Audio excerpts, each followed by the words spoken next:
Local productions on QTV are made possible with support from viewers like you. Thank you.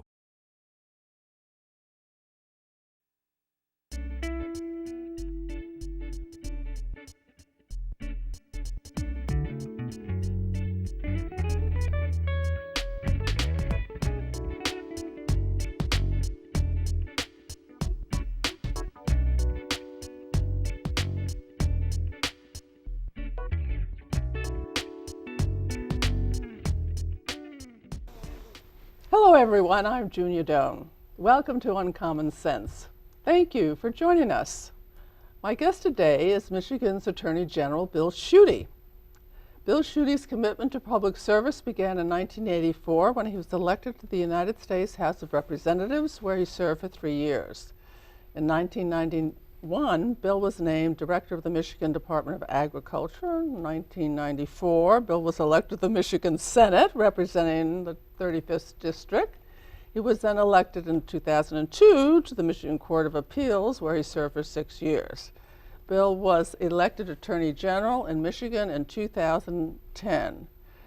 He's a real student. Bill graduated cum laude from Georgetown University and received a Bachelor's of Science in Foreign Service and received his law degree from the University of San Francisco. So welcome, Attorney General Bill Schuette. It is great to be with you. I'm delighted to be on your show, and we're neighbors after all, so this is perfect. This is a real excuse to talk. Yeah, absolutely. I know you're a busy guy, and this is the way to do it. So what does an Attorney General do? Well, the Attorney General, under our Constitution, is the chief law enforcement officer of the state, and means I wear lots of different hats. It also means that I have lots of different voices. I'm a voice for victims. I'm a voice for the Constitution. We handle 40,000 cases a year. Public safety is a huge responsibility. So from A to Z, I'm try to work very hard. I work with a great team of dedicated professionals working 24/7 for the citizens of Michigan. Boy, that makes me feel good. Well, I hope so. You have an amazing background, but I always think each job, each thing we do in life teaches us something or forces us to learn something. And it seems like being a judge is so sort of introverted, intellectual, and then being a congressman is, and the state senate has other things. What did you have to learn, or did it pull out of you in some of these jobs? Well, I've learned some big lessons from a small town called Midland, and part of what I think I've experienced in my years in public service is lessons that I've learned from coaches and teachers and mentors and friends like your late husband and a whole lot of other friends in the Midland, Saginaw Bay, Great Lakes Bay region, whatever you want to call it. But I have done different jobs. Think of it this way: if there's a public house, and my calling is public service, so in a house you need a mason, and you need an electrician, you need a roofer, you need a plumber, what have you. And so in my job as a judge or a state senator or a congressman or ag director, now attorney general, it's different tools in the trade of public service. How did you know it was a calling to public service? Well, for some time, it's a good question. For some time, you reflect upon, why am I doing this? What's my passion? And I've centered on and feel very strongly about that my calling is public service. And for me, my passion is if there's a way I can help solve problems, if there's a way I can get involved and lend a hand, then I've made my contribution. Everybody's got their gifts, and I'm far from perfect, don't get me wrong, and many of your listeners would probably agree, but the fact is that I like to solve problems and work with people, and this is my way to give and make a contribution back to my hometown area and my state and my country. Now, when you solve a problem and you work with people, they like to be worked with in various ways. What did you have to I don't say change about yourself. What did you have to learn? I have to learn to slow down in my speech, and you're doing not fine. to be so directive. You're doing fine right now. And because problem solving is sometimes helping people find their own answers. Sometimes I've come to the conclusion that one of the things I need to do, or what's most effective when you have a team, is that it's always teaching, and how you can best solve a problem and work with people. I learned that from my late stepfather, Carl Gerstacker, who worked with your late husband, Ted Doan, for so many years, that working with people and trying to teach them where you want to go so that you're all walking in step is very important. I've also come to the conclusion that it's best that I can be on receive instead of broadcast. So if you're a good listener, and then in a patient way, and say, well, this is the journey, this is the road, this is the path where we need to go. So I try to do that. Again, I'm not always successful, but it's being a good listener, being on receive, and sometimes it's more important to understand than to be understood. Always. And with your children? That's and I learned from them as well. And I've been, I'm real blessed to have a marvelous wife in Cynthia, from whom I've learned a lot as well. And yes, you have. And our children are doing well. And it's like every parent and every mom, every dad. Sometimes you have challenges, you have exhilaration, and but you never stop being a parent, and I think that's a good thing. Did they teach you to listen, or did Cynthia? That's probably. That's a good question. I think most from my wife. Yes. And then with her, when we're dealing with issues with your children, whether they're very young and now they're not so young. Our daughter is 20, and our daughter Heidi's 20. Our son Bill is 18, and so you need to listen to them as well. But my wife helps me on that. Sometimes she restrains me and tells me to torque it back a bit, and that's good. And to your credit, you do. Well, I'm for the most part, yes. Yes. Well, you were raised by a single parent for a long time. Your wonderful mother, Esther. What did she emphasize while she was a single parent before Carl came into your life? Well, as you remember, my father, Bill Schuette, died when I was 6, and he died. He was but 47 years of age, and so for 16 years, my mom raised me, and I had 2 older sisters, and so I think maybe at first they weren't quite sure what was going to happen, because they had a daughter, Sandra was 16, my other sister Gretchen was 13, and I was 6, and so I think oh my gosh, now what do we do? But I think she understood the importance of homework, and you keep your word, and old-fashioned values of your handshakes as good as a contract, and you look somebody in the eye, you look a woman or a man in the eye, and you treat people the way you wanted to be treated. Those are kind of hometown values as well. I mean, those are some of these lessons, big lessons from a small town, and I think my mom helped teach me the importance of giving, contributing, and whatever you do, you give it your very, very best, and you never quit. So those are some Esther Schuette, Gerstacker traits. With 3 children, it seems to me you have to have a strong voice. How did she make her points? How did she discipline? She was very giving, and I think she probably was tougher on my 2 older sisters. And so by the time I came along, I think she was more forgiving. I think by the time I hit my teenage years, but she was always honest, and she was always made me be honest as well. So that was kind of the thing that even when you made a mistake, you have to be honest, fess up to it, and that was an Esther Schuette thing as well. And then you had another strong person come into your life as your stepfather, Carl. He was tough. He was tough. And sometimes with everybody, nothing personal. Right? No, he was consistent. Yes. But he loved my mother, and he was a guy smart enough to marry my mom. And so I loved Carl Gerstacker as I loved my mom as well. And so he was very good to her, great to my 2 sisters and to me. And I learned a lot of things from him. It's, you write thank you notes, and you make your own phone calls. And my late stepfather was he was kind of a captain of industry.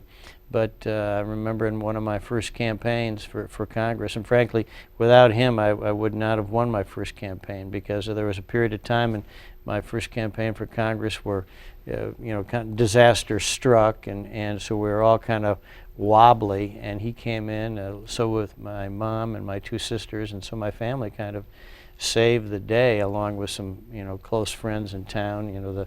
The Dave Camps and Tom Luddingtons came to my rescue as well, and so, but through him I learned this importance of you make your own phone calls. And to this day, when somebody calls me when it's someone else phoning, it kind of irritates me, because I think of Carl Gerstacker saying, "Make your own phone calls, Bill." And so I make my own phone calls. And when presidents call, it's okay if their secretary makes the call. But other than that, I just assume people plunk the button. Living with a highly articulate and a direct person, you must have learned how to deal. I mean, that must have brought something out of you. I mean, either confrontation or learning different phrases to be heard, or because I believe everybody is our teacher and we are everybody else's teacher. So it's just the question is, what are you here to teach me, Bill, and what am I here to teach you? I mean, in a more philosophic sense. So he enters your life and your mother's life, and he is a different person. Well, because he was my stepfather and my mom, and he married, when I was 23, 24, something like that. So I was in college at the time, so it was a different relationship. But he was always respectful of my dad's role, and very loving to my mom. You had a wonderful father. Well, I did. He was a fine man, accomplished man. One of my favorite pictures is one of Ted Doan, Carl Gerstacker, and my dad, Bill Schuette, right next to each other at some picture from Dow years ago. So that's a fun one for me. But Carl was one of these guys who taught me the attention to detail, making sure that I'm fully engaged in any project. And you can delegate some, but you got to make sure you're on top of things. So he was very much a stickler on that, and he always took copious notes, and make sure. He prepared. Oh, he's very much heavily. He was a Boy Scout, that's for sure. Yes, he prepared speeches and all. So, you talked about your family coming to the rescue, and Carl, there was a race you lost, the race for Senate. Yeah, that was tough. That must have been a heartbreaker. Or let's call it a great disappointment. How did you, I mean, it's so public, but I guess you get used to that in the trade, so to speak. But how did you go through that? Well, the thing there is a couple of things. The fact is, yes, I lost that race for the United States Senate back then, but coming out of that, I emerged with my bride. My audacity of hope was that I had lost a race for the U.S. Senate. I had no job, and I was audacious enough to ask Cynthia Grebe to marry me, and hoping that she'd say yes. Now, she did say yes, and so, in the bigger picture, the election's minor, and what was really the most substantive and forthcoming and important thing was that I found my bride during the course of that campaign. We got married 3 months after the election, and it'll be 23 years in March that we've been married, and we've been blessed with 2 kids. So frankly, everything worked out just fine. I was very determined, however, to make sure that it's what you learn from an adversity, or it's what you learn from a defeat, if you can force yourself to, that really tests your mettle and from what you can learn. So I learned some valuable lessons about patience, when you should run, organization, hiring decisions, who you should hire, who you should not hire, how you handle yourself, things I needed to do to improve and get better. And so those are valuable skills that it was, mind you, a hard lesson, nevertheless. Painful. But that's everyone kind of goes through ups and downs, and but in the long run, that's but a mere blip to what I've been blessed with my wife and our kids. You have a long and wonderful marriage to a really a wonderful woman. Thank you. I agree. And, Thank you. But many people have relationships that aren't so great. So what advice could you share based on your experience that might help them have a better relationship with someone who Oh boy, they love? that's probably the hardest question I've ever been asked. That's maybe requires more insight and depth and all of that. I'm not sure I'm a very good marital advisor, but I think the importance of listening, trying not to interrupt, trying to make sure even when you feel bad, you try to tune in and be attentive. Maybe you're having not a great day, but you still need to make sure when you walk in that door, and then you put your briefcase down and turn off the Blackberries, the iPhones, all that stuff, and turn a page and get focused on what really is important, and that's your spouse. Now, that's always the goal, and sometimes we achieve that, sometimes we don't.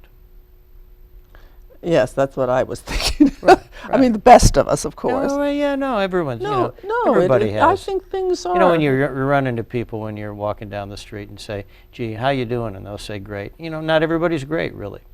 And everyone carries some baggage. Maybe people are having a bad day, and everyone has maybe some hurt or some bruises. So we all carry that a little bit. What do you think encourages people the most? Positivity. Which means? In being positive and helpful and genuinely interested in how people are, and maybe what can you do to really help them. I think that encourages people. They pick up on your positive energy or suggestion? I think it's both. Tell me about that. I think that being around, having a positivity and encouragement and enthusiasm, I think that's infectious. And so if you want to be around people who are positive, I think. I want to be around folks that are positive, not being gloomy Gus. And so you and I, when we're engaging with people, we should try to be as positive, genuine, mind you, positive and genuine with others. I think it lifts spirits, it gives people buoyancy, and it's a gift. To both of us. Yeah, exactly. I mean, to the person who's doing it Yeah. and the person who's there. Yes, I personally, I'm very effective about people's tone or energy, and I sense that they're tired or upset or this or that. But in a group or whiny or all that stuff. Well, whiny is more obvious. Whiny, but not whiny, complaining, negative. It's no fun to be around. And there are times when it's okay, but mostly becomes a habit, and you might as well have a habit of seeing. When I had cancer, one of the things I learned are side effects from the chemotherapy. I was lying, my red room in New York in Alexandra's apartment, and I was having these side effects. And I looked up at this beautiful color red, the red I picked for the room, and I said, there is such beauty in that color. And Bill, honestly, I learned then, you pick your experience, because simultaneously in that moment, I had the red wall and I had the side effects. And I could choose how to feel. Yes, and from that time on, it was a great gift. I now know the moment is magical. The moment is full. I have only to make the choice. And if people felt that, no matter how there's always some little beauty, some little flower somewhere that they would sort of energize themselves. Well, some would call that grace. Others would say, it's a decision you make in terms of how you want to feel and how you want to be. So you made some conscious decisions that way. Yes. Or you can. Yes. What I'm trying to find words for is that it aligned a lot of things in me, that I knew then that everything was both bigger and more simple at the same time. It was really a wonderful experience. That's a good experience. Yes, and it's great you shared that with me and 500,000 other people here. Oh, well, I'm here to teach and here to learn, and it's all there. Anyway, moving right along, is now your children are out of the house, more or less. Yes, more or less, yeah. And so that changes the dynamics somewhat in a marriage, because Cynthia will be less busy with that. The kids are up. It's just even though you're always aware of them, it's a different dynamic. So does that allow you more free time or not free time? Well, it's a wonderful opportunity for Cynthia and me to rediscover ourselves in some respects, that it's just the two of us, and also means we can do things where in the past, if I had a responsibility or obligation in someplace in the state or maybe someplace across the country, we needed a responsible adult at home, and obviously that was Cynthia, so she'd be there with Heidi, her son Bill. And now when they're both away, it means that we can do some things together. So there's great opportunity on that. Now, mind you, it's a quieter home. You go by their bedrooms, and it's empty instead of full, so to speak. So, but it's a great opportunity for Cynthia and me as well. How did you keep her happy? When you were so busy when the kids were at home? Well, she devoted herself full time to those children, and they're the beneficiary of that.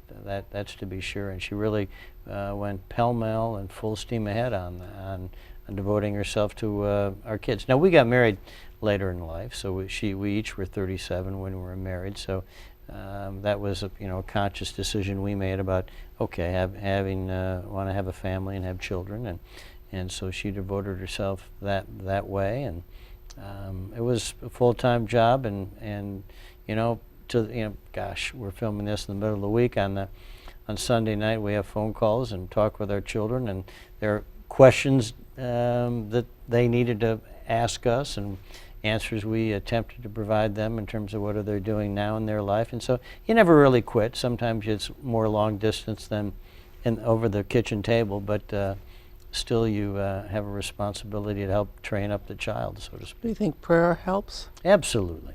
In what way? I think your faith and your prayer, I think it's an essential element, at least for our lives, in terms of how we do life, do stuff, raise kids, seek answers for problems. I think a prayer and faith helps immensely. And the community around the church. Absolutely, and you bet, absolutely. It is very powerful, in my opinion. I bet she brought you to that. She did. Yeah. Mm-hmm. It's a wonderful expansion of knowingness and being together. So, Bill, I'm just really impressed. I'm really, one of the things I admire so much about you is your tenacity and your ability to stay with your goal. Thank you. And not really get discouraged, and to make the best use of your opportunities, but also to drive yourself. As someone who likes to drive myself, I think but is that necessary? Well, I think it's, I think you have to have peace about what you do.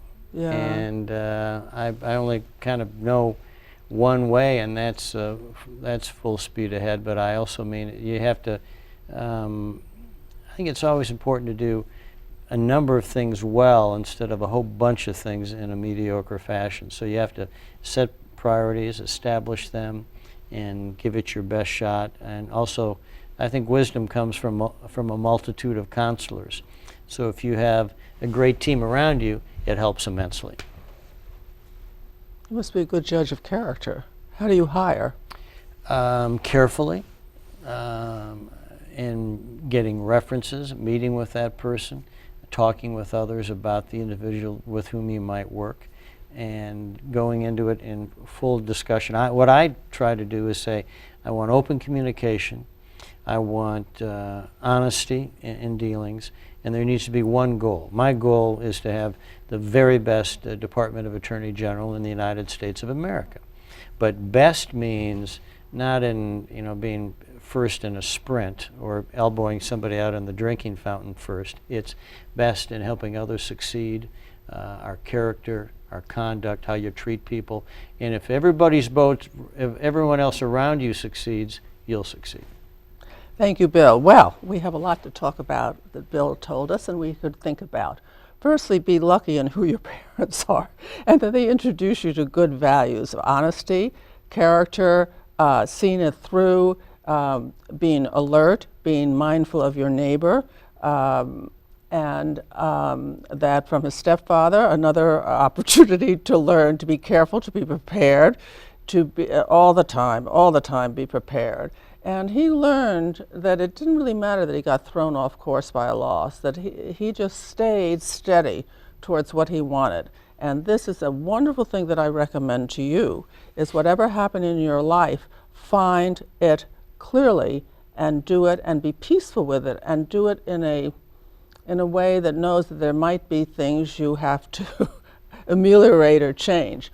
Also, Bill talked about just in hiring and in his marriage about listening, about being aware of the other person's sort of where they are, mental state, and trying to connect, I think it is. And so I encourage you to find that in yourself and at least be able to do that sometimes. And then from my own perspective, I think you choose your experience in life. You choose how to interpret it. And that was Bill's thing. No matter what he said, he came back to that, what he calls positivity, that positivity way of looking at things, which is good for the people around you. So I close and I thank you for watching. Hope you tune in next time. Please go out and do something kind for someone you know today, tomorrow, and every day going forward. Bless you all, and we'll see you next time. Thank you. Thank you. Thank you, Mr. Very Schuette. much. Thank you. To contact Junia, send her an email at info@juniadome.com. For more information, program schedules, and news about future guests, go to www.juniadome.com.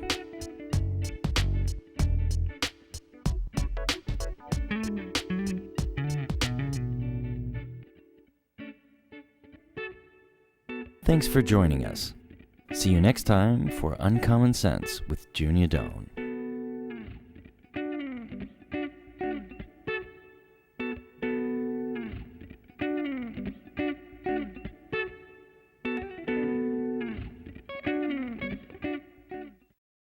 Local productions on QTV are made possible with support from viewers like you. Thank you.